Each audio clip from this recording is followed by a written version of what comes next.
tume iliendesha na kusimamia uchaguzi wa rais, wa bunge na madiwani kwa mwaka 2025. Kwa niaba ya Tume Huru ya Taifa ya Uchaguzi, natoa shukrani za dhati kwa wananchi, wapiga kura, wagombea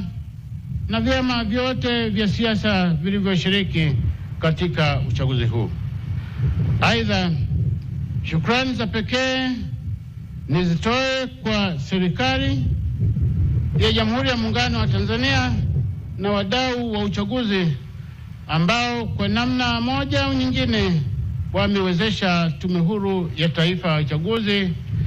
kuratibu, kuendesha, kusimamia, kukamilisha mchakato wa uchaguzi mkuu wa mwaka 2025 kwa salama na amani. Uboreshaji wa daftari la kudumu la wapiga kura pamoja na uchaguzi mkuu wa mwaka 2025 umegharimiwa kwa 100%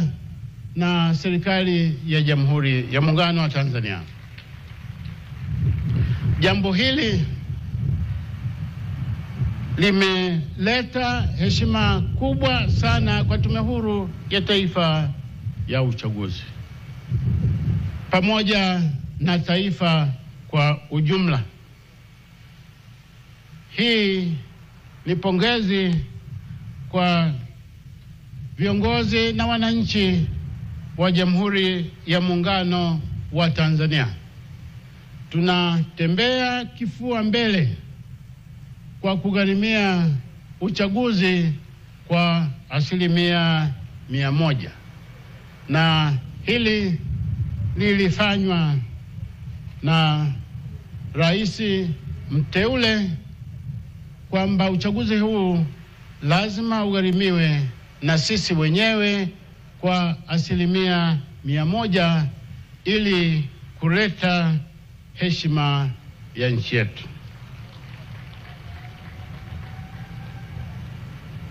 Waheshimiwa viongozi na wageni waalikwa,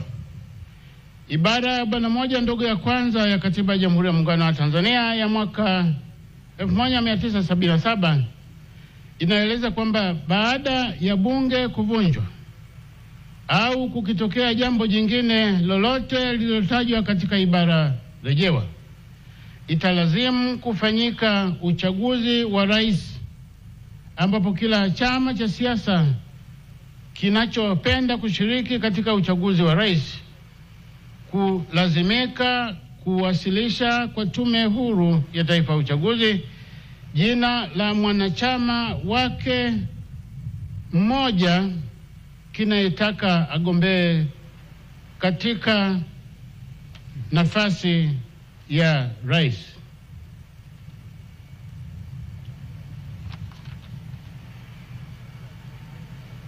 Ibara ya 41 ndogo ya 6 na ya 7